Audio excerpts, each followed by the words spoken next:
bien, j'ai lu, j'en parle, mais du mois de mars. Et ce mois de mars a été catastrophique. J'ai lu 5 livres. Alors que le mois de février, qui était un mois un petit peu plus petit, j'avais lu au moins 10 livres, je crois. Qu'est-ce que tu fais? Ne gratte pas ma chaise. Donc, bon, bonjour, voilà, vous dites bonjour parce qu'elle est complètement folle aujourd'hui.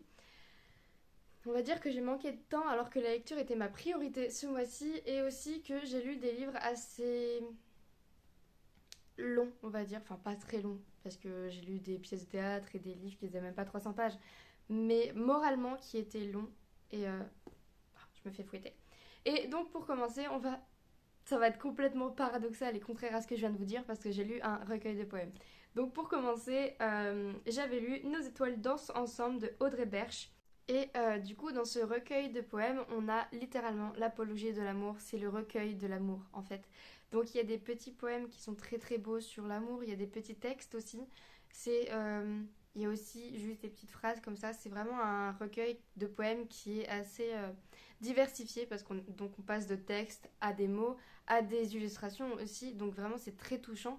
Si vous aimez les recueils de poèmes qui parlent d'amour ou tout simplement les recueils de nouvelles, je vous conseille fortement ce livre-là parce que vraiment moi ça m'a touché droit au cœur. Il y a certaines choses où je me suis dit oui, c'est moi. Et en fait il y a un petit côté obsessionnel sur la personne qu'on aime.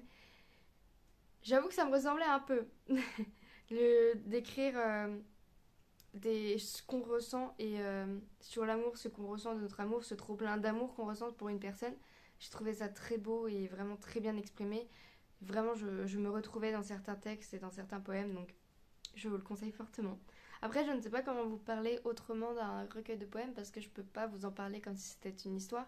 Je peux juste vous en parler de mon ressenti, vous dire que on va dire que le style d'écriture est très très beau et vraiment poétique, c'est le cas de le dire. Donc voilà, vraiment c'était un petit coup de cœur de poème et je pense que je vais me le relire de temps en temps. C'est vraiment le genre de recueil que j'aurais dû vous présenter pour février, pour la Saint-Valentin. Mais j'ai lu un peu trop tard, donc voilà. Et tout récemment, je vous avais fait un vlog pardon, sur ma Kindle, ma nouvelle Kindle. Et j'avais commencé du coup à lire Crystal Park de Julien Rochard, qui est... Voilà. Je... En gros, quand je vous disais au début de la vidéo que j'ai lu des romans qui étaient un peu longs, eh ben en fait, c'est pas qu'il était long, parce que vraiment il était... Le format, la longueur était parfaite. C'est que moralement, il était dur. Dur, dur, vraiment très très dur. Il y avait des scènes où... en fait, on n'a pas vraiment les scènes. Enfin, s'il y a une scène qui est assez violente dans une grange, mais il n'y a pas vraiment les scènes, il y a plus l'explication des choses. Mais waouh, c'est un coup de cœur.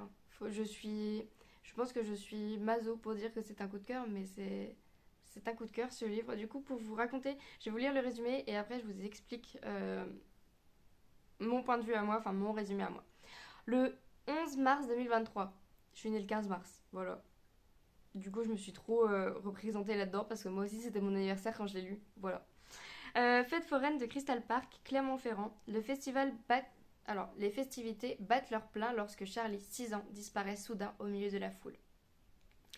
Au même moment, une jeune femme est retrouvée morte dans la grande roue.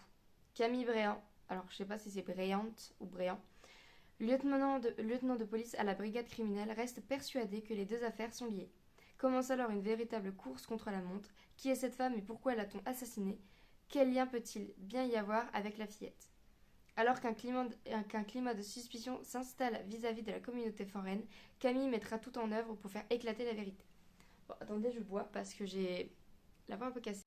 Donc, pour vous faire un petit résumé de ce chef-d'œuvre, voilà, de ce chef-d'œuvre policier, on est sur donc la petite Camille qui fête ses 6 ans et donc c'est son anniversaire et ses parents décident pour lui faire plaisir de l'emmener à la fête foraine. Et là, la petite fille va faire des manèges, va vouloir une barbe à papa, si je me trompe pas, si c'est bien une barbe à papa. Et donc son père va y aller pendant que sa maman va aller aux toilettes.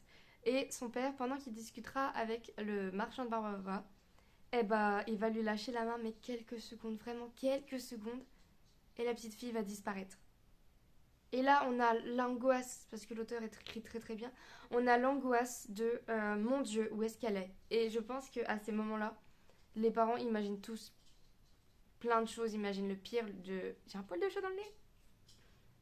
Donc je pense qu'à ce moment-là, les parents, ils imaginent le pire, ils se demandent où elle est, qu'est-ce qu'elle est en train de subir. Et donc il va se passer beaucoup trop de jours pour l'enquête pendant qu'ils vont essayer de retrouver cette petite fille. Mais en même temps, il y a une seconde enquête parce que donc il y a plusieurs points de vue.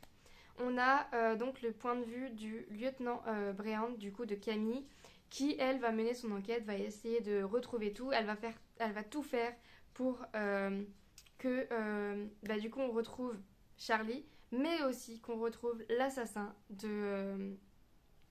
Alors j'ai Laetitia, mais est-ce que c'est pas Gabriella? Je crois que c'est ça. Et du coup, elle va tout faire pour retrouver cet assassin-là, parce que c'est un peu étrange quand même.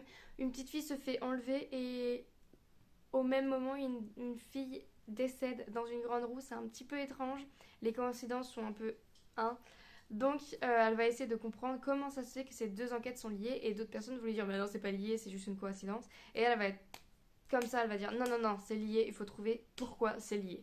C'est lié, mais je ne sais pas pourquoi ça l'est. Voilà.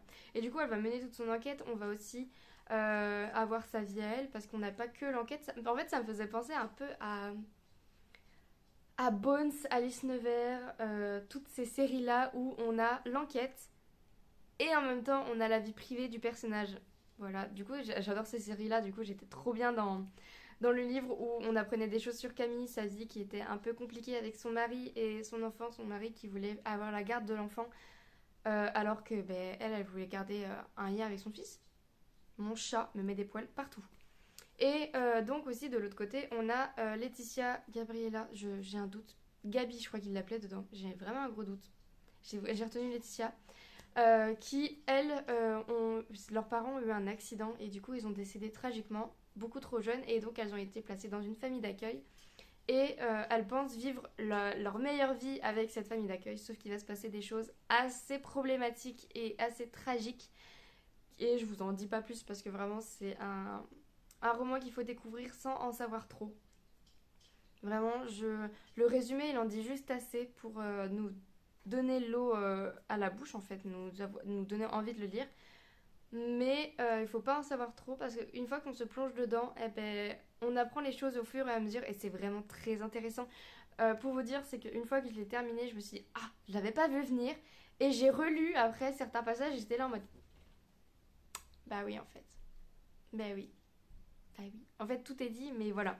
Je vous en dis pas plus parce que sinon je vais vous spoiler, mais c'est un roman qu'il faut découvrir et vraiment il faut le déguster.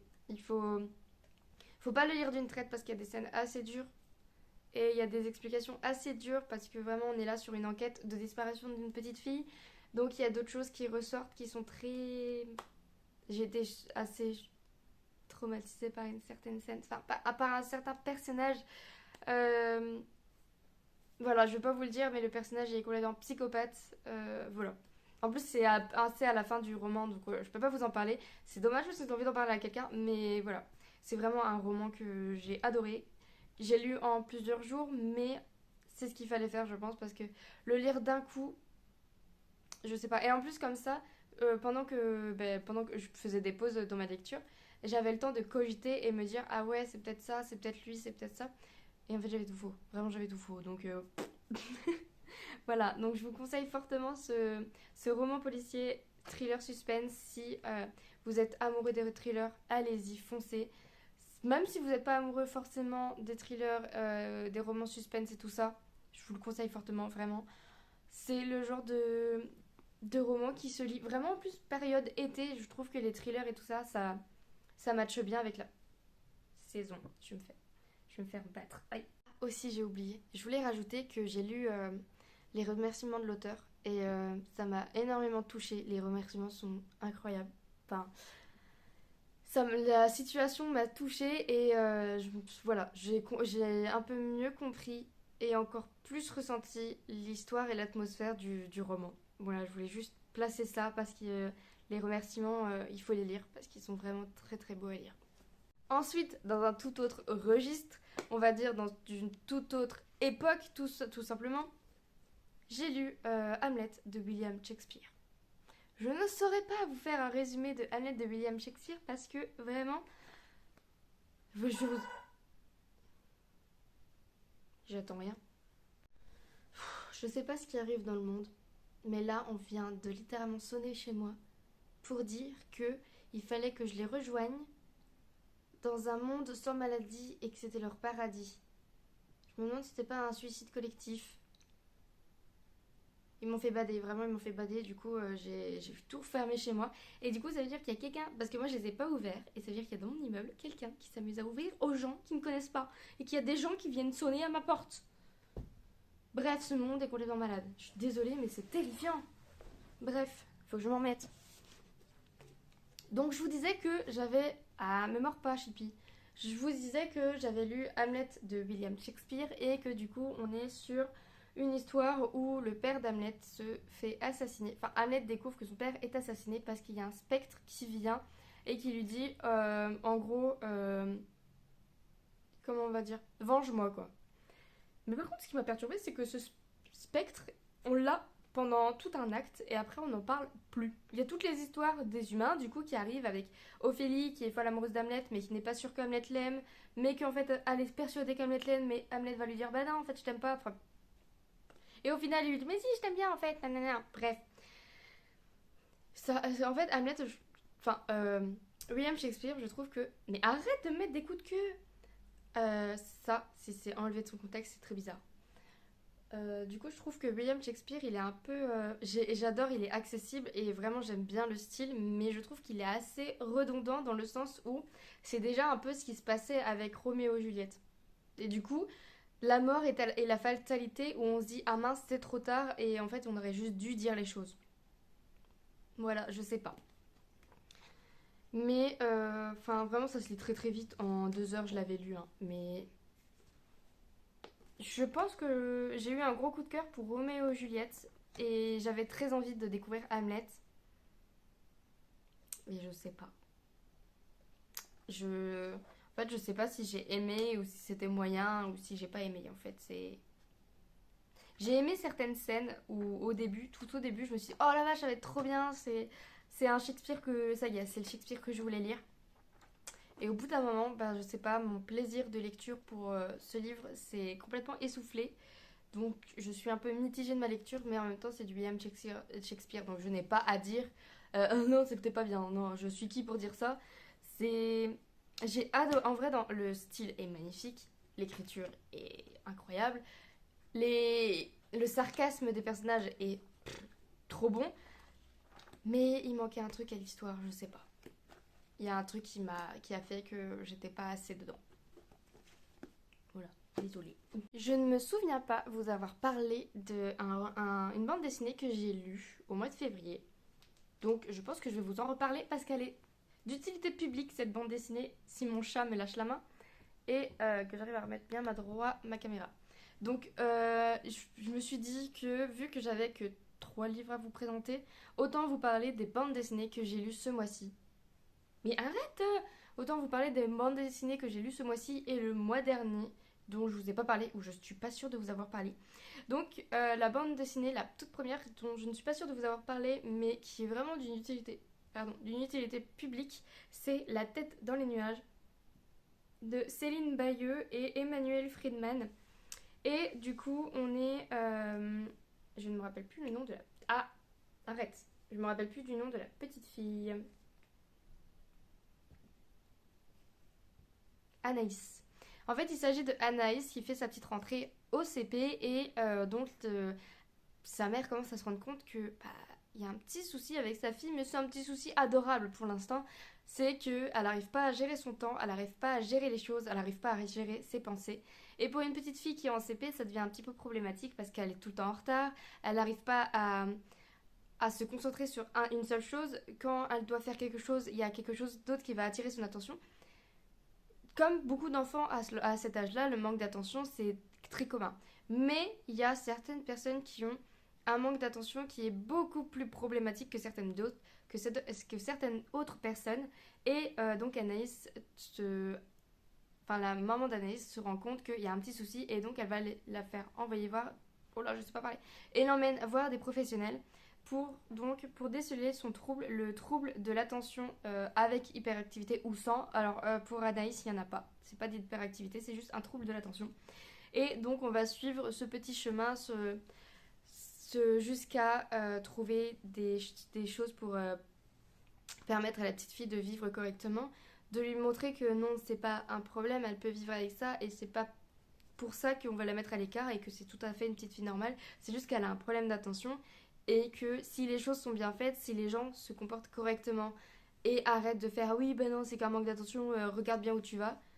C'est pas en faisant ça qu'une personne va réagir. Enfin, c'est pas comme ça, en agaçant les gens, en engueulant les gens et en hurlant sur les personnes, que ça va aller mieux en fait. C'est juste en étant calme, correct, respectueux et humain que les choses vont avancer plus. Et vraiment, je trouve que cette bande dessinée-là, elle parle de tout ça, de, des réactions qu'on devrait avoir, des choses qui devraient être mises en place.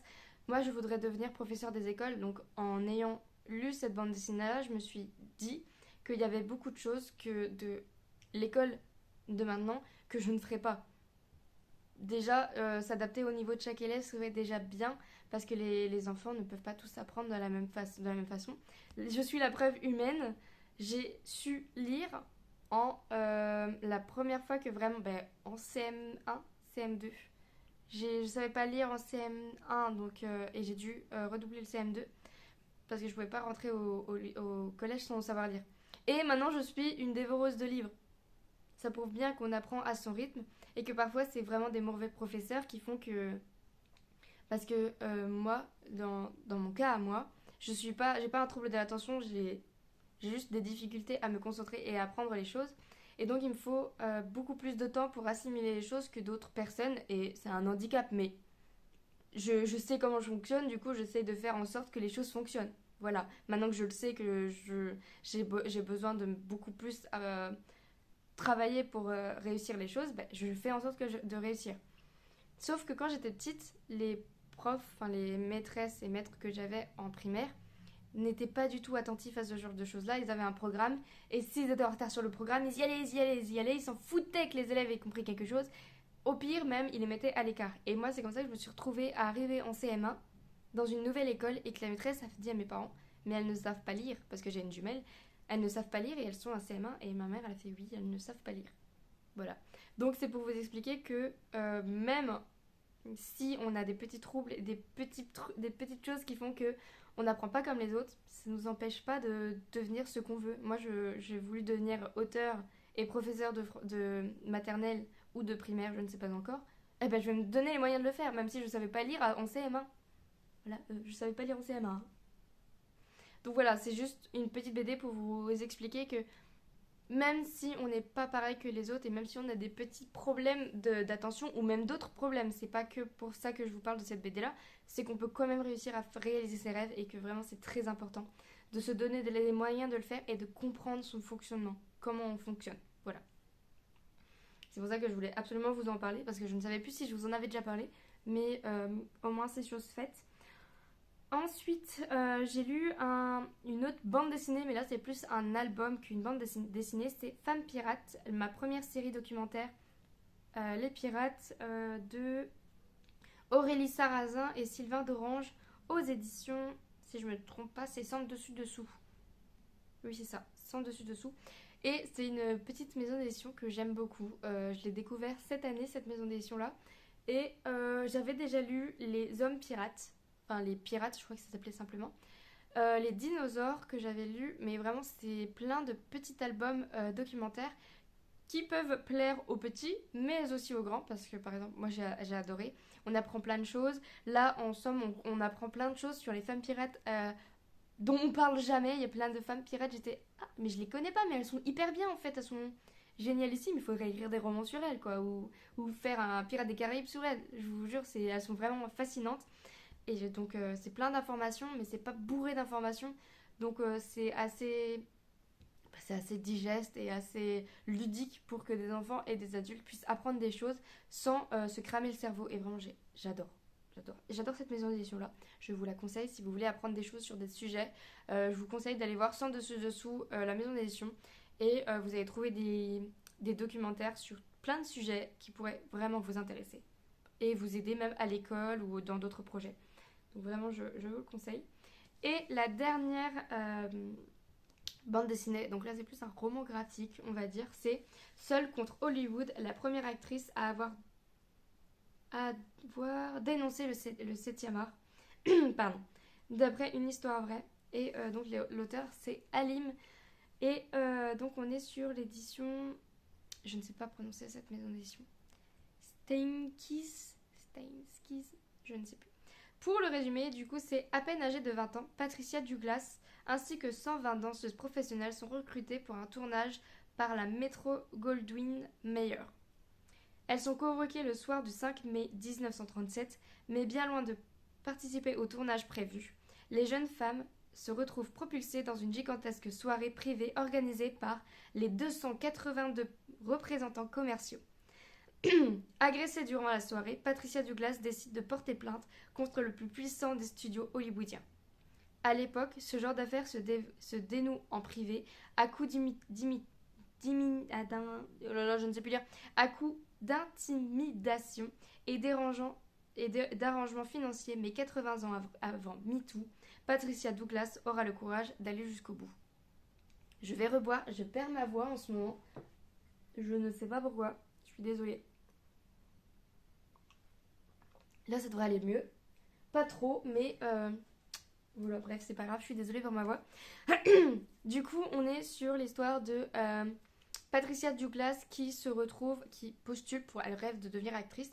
Du coup, elle postule en voyant une affiche qui demande 120 femmes pour un casting. Et elle se dit, c'est ma chance, j'y vais, sa mère l'encourage, elle veut y aller, donc c'est son rêve qui va se réaliser, donc elle y va. Et elle se retrouve en fait dans une soirée avec 282 représentants commerciaux, donc 282 hommes qui sont en mode waouh, on a 120 femmes pour nous.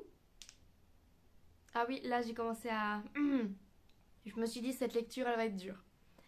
Donc, il se passe que ces hommes vont commettre des choses horribles. Ils vont se dire, bah, tiens, cette femme-là, elle est belle, pourquoi je la toucherai pas? Bah oui, elle est là, elle est venue. Elle est venue pour un casting, mais elle est à cette soirée, donc ça veut dire qu'elle est consentante. Voilà, ça m'énerve. Vraiment, cette lecture m'a énervée, surtout en sachant que c'est une histoire vraie, ça m'a encore plus énervée. À quel moment un homme se laisse le droit de toucher une femme parce qu'elle est devant lui? Elle vit, elle existe. Tu peux lui demander la permission, ce serait déjà bien. Non, ok. Et donc, elle va porter plainte contre ces grands représentants hollywoodiens. Et donc, ça va se passer dans un procès où on va lui dire, bah non, t'es pas victime, tu nous as chauffé. Il y a même eu une phrase qui m'a choquée. Attention si ça peut vous choquer. Mais la phrase, c'est...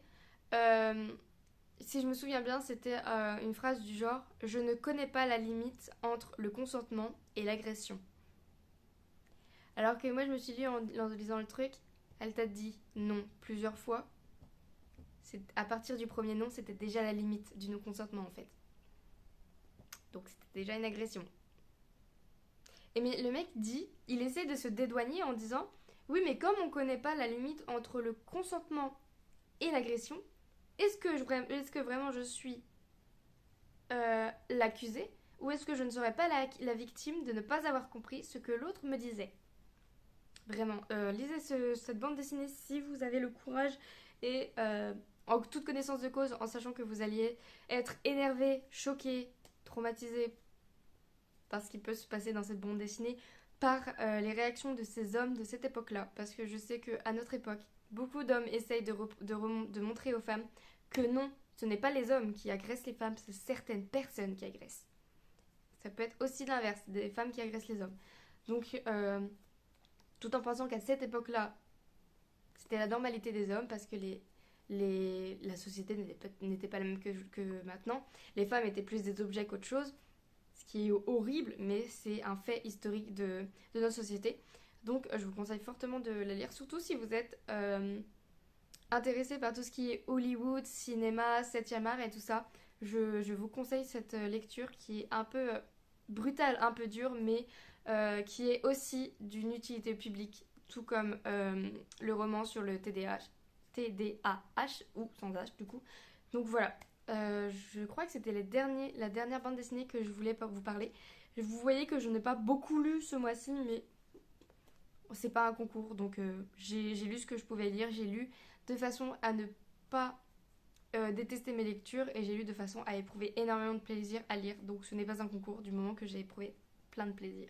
Voilà, ma palle ne diminue pas, mais j'ai été satisfaite de mes lectures. Oui, j'essaye de me remonter le moral. Donc voilà, je vous fais des gros bisous. J'espère que je vous aurai fait découvrir des nouvelles œuvres, des nouvelles bandes dessinées, des nouveaux romans et de nouvelles pièces de théâtre et recueils de poèmes aussi, que vous ne connaissiez pas et qui vous donnent envie de les découvrir. Donc voilà, je vous fais des gros bisous. N'hésitez pas à liker et commenter.